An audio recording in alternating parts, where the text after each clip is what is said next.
managing your virtual assistant, it's really important that you set goals or objectives with them so they know where they're going. They know the effect of the work that they're doing.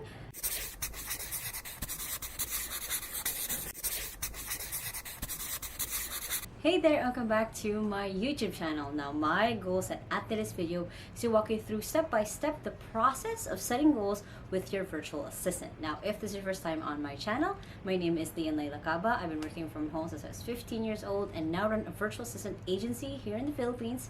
And I post videos every Sunday and Thursday on how to work from home and how to have a business from home. So make sure to hit the subscribe button right there so you don't miss any of my videos. Now, when it comes to managing your virtual assistant, it's really important that you set goals or objectives with them so they know where they're going. They know the effect of the work that they're doing, where it's going, and what it is going to be doing with your business long term. This gives them a vision of things to look out for. This gives them something to look forward to, and this also gives you a measurable way to see if they are a right fit as a virtual assistant for you as well.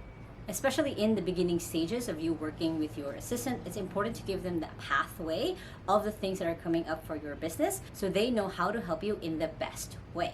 And now the first step is to set your own goal. It really starts with you and your business and what it is that you want.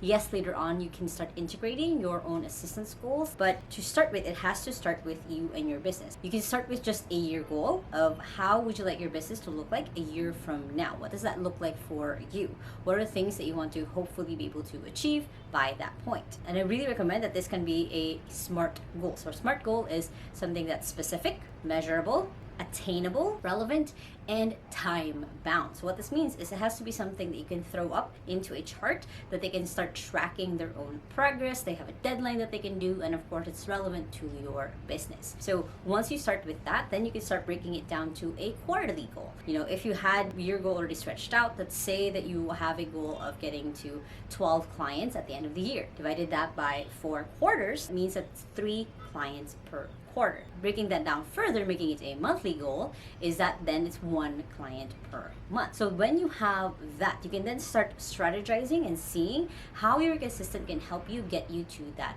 goal. It's really important that as your assistant gets started is they can see long term what it is that you guys are doing, even as they're going to be thrown smack down in the middle of the things that you guys are supposed to be doing and hitting that goal for this year.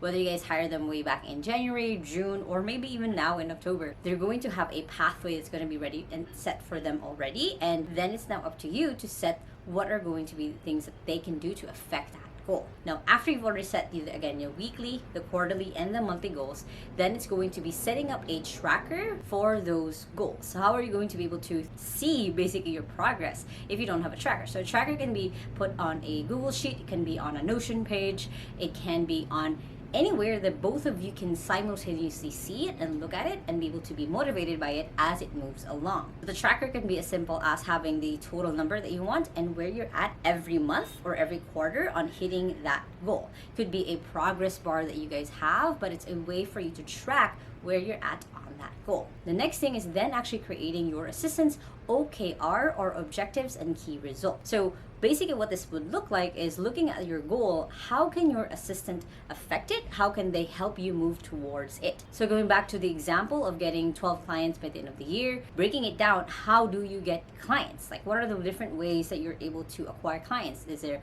lead gen involved? Is there social media involved? Is there following up referrals involved? Whatever that looks like, it's making sure that you're able to break it down. What are the steps to before you get that? And also, what are the steps after that? Like, how do you take care of your clients? How do you deliver? How do you keep them as a client? And then you're going to start looking at this and see, based on, let's say, lead gen. Let's say you've picked, okay, this is what my assistant's going to be focusing on the lead gen part of sending out emails.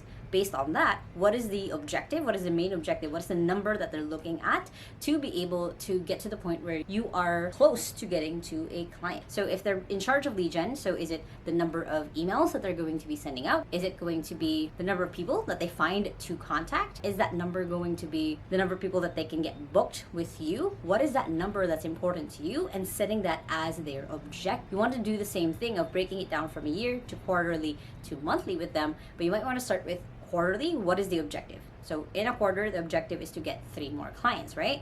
So then their key results, what they're going to be focusing on for that month, for let's say October, November, December, what are the things that they have to make sure that they're able to do. So again, it's breaking it down further. So again, you have that goal of getting to 12 clients. You've broken down that quarterly, you need 3 clients, monthly, you need 1 client a month. And then for your assistant, their objective is to support you through lead gen to be able to get, X amount of emails out. That's the objective that you've picked out. The key results that they'll be doing, it could be that in month 1, it could be that they're just making out that list of emails to send out. Month 2 is they're actually sending out that list, and month 3 they're tweaking the template basically that they've been using to make sure that it makes sense moving forward. So that could be the step-by-step process that you're going through with them, so then they know what they're supposed to be focused on per month. Then the amazing thing is you've now effectively prioritized and set the priorities basically for the next couple of months. So make sure that you're comfortable with the objectives that you've set, with the key results that you're hoping to see every month, that this is something that if all else fails, this is the only thing that they should be focusing on to get to that key result. Once you've had that, once you've already set the goals with your assistant, you've set their OKRs, you've set up the tracker of how they're able to make sure that they are on track. If it's 100 emails by the end of the month, then making sure that they have a way that, okay, now I've sent 20, I've sent 30, I've sent 50, making sure that that's actually, again, visible for both of you to be able to see, that then contributes to that bigger tracker of the goal of like, hey, we were able to get 1 client this month, or 2 clients even, which is even better. So making sure that you have that simultaneous view of where the numbers are at. Then what you want to do after you've actually done that is to set up a monthly meeting with your assistant where you go through a retrospective on where things are at, what things went really well, what things went wrong, and to checking the numbers. So then you're able to also get feedback from your assistant to see what were things that they felt was working really, really well, what are things that kind of stop them from doing what it is that they're supposed to be doing, and also being able to rate how they are doing on each of their objectives, if they need improvement on some of the things, if they need further training, they need further support, or it's just not a match of a task for them to do. And that does happen, is that you gave them a task that is not actually something that they like doing or they're actually really good at. So then it's going to be rating all of them into those different objectives that you've set for their month, and then now pivoting and changing up as needed, because that's an important thing when you're setting goals, is that you're open for them to change, to having to shift, to have a new goal moving forward, which is why it's important to have the monthly retrospective, because then you can set that moving forward of like, hey, this month they didn't really go great, what are things we can do better moving forward, and maybe even changing the next month's key objective or key result. So then you're not just giving them tasks to do, they're moving towards something. It's important to give your assistant something to look forward to. You're not just giving them a bunch of tasks. This is actually a purpose. There's a pathway that you both are following, that you both are on. You're helping them get through by checking on each other's stats, checking on each other's areas of responsibilities, whatever that looks like, through the tracker. Now, if you guys like this video, make sure to hit the thumbs up button right there and comment below what are the goals that you're currently setting with your assistant. I would love to know. And if you still haven't, make sure to hit the subscribe button right there so don't miss any of my videos every Sunday and Thursday on how to work from home and how to have a business from home, which you guys can check out those 2 playlists right here and the latest video right here. I hope you guys have an awesome day. Remember that small steps matter. So I'll see you in the next video. Bye!